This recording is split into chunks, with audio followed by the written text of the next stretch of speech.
दी Undertaker wrestling की दुनिया के सबसे सम्मानित रेसलर्स में से एक हैं। 1990 में अपने WWF के डेब्यू के बाद से ही वो एक मेन इवेंट के रेसलर रहे हैं और अपने पूरे करियर के दौरान उन्होंने कुछ दोस्त भी बनाए हैं और कुछ दुश्मन भी। तो जुड़िए हमारे साथ जहां हम दी अंडरटेकर के 6 सबसे करीबी दोस्त और उनके 7 दुश्मनों के बारे में बात करेंगे।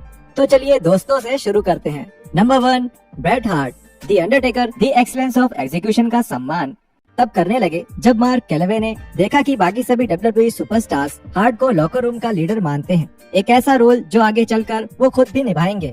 द हिटमैन और द डेडमैन दोनों ही साथ में काम करते रहे जब तक वो कंपनी में रहे और बढ़ते वक्त के साथ उनकी दोस्ती इतनी गहरी हो गई थी कि 1997 में मॉन्ट्रियल स्क्रू जॉब के किस्से के बाद अंडरटेकर ने विंस मैकमैन को धमकाया और ये मांग करी कि WWF ब्रेट हार्ट के साथ आमने सामने बात करे। 2017 के एक इंटरव्यू में हार्ट ने बताया कि उस समय क्या हुआ था। मैंने लॉकर रूम में विंस मैकमैन को घूसा मारा, लेकिन वो लॉकर रूम में सिर्फ अंडरटेकर की वजह से आए थे। उस किस्से के बाद अंडरटेकर विंस के ऑफिस के दरवाजे पर गए और कहा, सीधे नीचे लॉकर रूम में आओ और बताओ कि तुमने ऐसा क्यों किया। और विंस मैकमैन ने किसी और की बात कभी नहीं मानी होती। अपने मेमोर हिटमैन में ब्रेट ने बताया है कि कैसे वो WWF के पहले रेसलर थे जिसने अंडरटेकर का सामना किया था और वहाँ से उन दोनों का रेसलिंग के लिए एक जैसा प्यार शुरू हुआ। WWF छोड़ने के बाद हार्ट को लगा कि उन्होंने अपनी विरासत अंडरटेकर को सौंप दी है। उन्होंने बताया, मैंने अंडरटेकर को एक खत लिखा था जब मैं गया था। अब जब मैं जा रहा हूँ तो तुम्हें इस लॉकर रूम का लीडर और इसकी आवाज बनना पड़ेगा।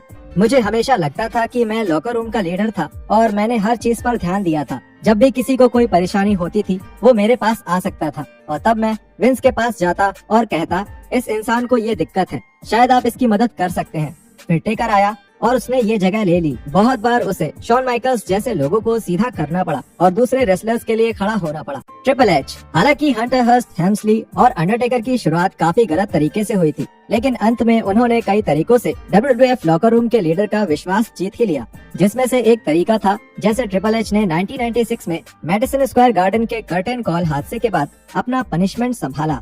और भी डिटेल्स के लिए हमारा बिहाइंड द टाइटनट्रॉन एपिसोड जरूर देखें। WWE की डॉक्यूमेंट्री द किंगडम कम में ट्रिपल एच ने बताया कि कैसे उन्होंने स्टेफनी मैकमैन को डेट करने को लेकर अंडरटेकर से सलाह ली थी। अंडरटेकर ने उन्हें ऐसी दिक्कत से सावधान रहने के लिए कहा जो उनके रिश्ते से हो सकती थी, जैसे नेपोटिज्म के आरोप से उनकी लेगेसी बदनाम होना। जब ट्रिपल एच और स्टेफनी रिश्ते में आए तो अंडरटेकर ने उन्हें अपनी ब्लेसिंग। केन। हालांकि ये ब्रदर्स ऑफ डिस्ट्रक्शन केवल शो के लिए भाई थे, लेकिन दोनों के ही बीच सम्मान और दोस्ती का रिश्ता था जो उनके पूरे WWE करियर के दौरान रहा। हालांकि ये दोनों ही WWE के सबसे खतरनाक मैचेस में काफी बार आमने सामने दिखे हैं, लेकिन पर्दे के पीछे दोनों की एक बहुत गहरी दोस्ती थी। एक कहानी के हिसाब से केन बोर्न स्ट्रीट क्रू के सदस्य थे, जिस पे विश्वास करना थोड़ा मुश्किल है। अब जैसा भी हो, केन और अंडरटेकर अभी भी अच्छे दोस्त हैं, जैसे कि पिछले साल देखा गया था जब अंडरटेकर ग्लेन जैकब्स के मेयर कैंपेन के लिए एक रैली में आए थे। Paul bearer.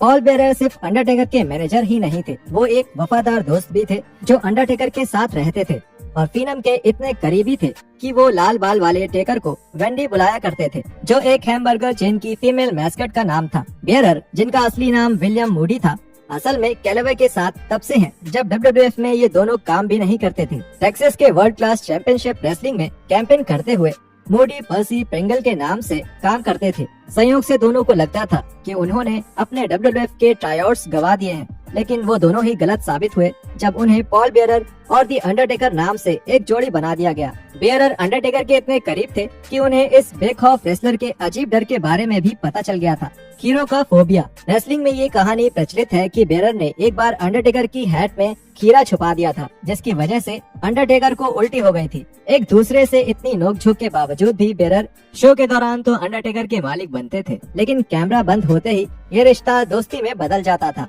योकोजुना। हालांकि वो काफी पहले ही आकाश के बड़े सर्कल में जा चुके हैं, लेकिन 2 बार WWF चैंपियन रह चुके योकोजुना यानी कि रॉडनी एनावाही अंडरटेकर के सबसे करीबी दोस्तों में से एक थे। जब वो दोनों 90 के दशक में प्रमोशंस के समय एक साथ थे, दोनों रेसलर्स ने कई मैचेस साथ में किए हैं, जिसमें 2 बड़े मैचेस शामिल रहे हैं, एक 1994 का रॉयल रंबल और दूसरा सर्वाइवर सीरीज। वो स्टेज के पीछे बहुत अच्छे दोस्त थे जो साथ घूमते थे, डोमिनोज खेलते हुए अपना वक्त गुजारते थे। दोनों को ही इस बिजनेस से बहुत प्यार था और द क्लिक की हरकतों से उतनी ही नाराजगी, इतने की दोनों रेसलर्स ने अपना खुद का एक बैक स्टेज ग्रुप बना लिया जिसे बोर्न स्ट्रीट क्रू कहा जाता था। JBL। जॉन लेफेल्ड्स को रॉन सिमंस के साथ अंडरटेकर की मिनिस्ट्री ऑफ डार्कनेस में सफलता पाने से पहले कुछ बेकार गिमिक्स सहने पड़े। एक इविल टाइकून जेबीएल के तौर पर लेफील्ड्स ने रूथलेस एग्रेशन एरा के वक्त बहुत सारे बड़े मैचेस खेले और उन्होंने वर्ल्ड हैवीवेट चैंपियनशिप का टाइटल भी जीता। पर्दे के पीछे लेफील्ड्स और साइमंस लॉकर रूम के एनफोर्सर्स की तरह अंडरटेकर का साथ देते थे। टेकर और लेफील्ड्स की दोस्ती इतनी गहरी हो गई थी कि जब जेबीएल की शादी हुई तब अंडरटेकर उसमें ग्रूम्समैन बने थे। जेबीएल अभी भी अंडरटेकर की बहुत इज्जत करते हैं